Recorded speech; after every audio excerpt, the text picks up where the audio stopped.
самата клиника, на чекалните, на амбулантата, на лабораториите и на специјалистичките кабинети со цел да добијат пациентите по-безбеден пристап до клиниката, како и поефикасна и поквалитетна диагностика и третман. Кои што се околу 5000 и 73.000 специјалистички и субспецијалистички прегледи. Цела оваа фреквенција, како и неводењето на грижа за одржување, најава потреба од една инвестиција од 29 милиони денари, со која што ќе биде изреализирана до крајот на оваа година.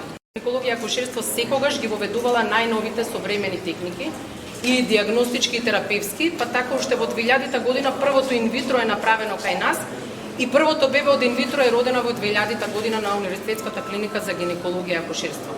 За жал, 4 години немаше инвитро направено на нашата клиника, меѓутоа од ноември 2024 година е почнато повторно се работи, со тоа што во програмата на владата на Република Македонија и Министерството на здравство се одобрени 27 милиони за осовремување на застарената опрема која што веќе 15 години не е обновена.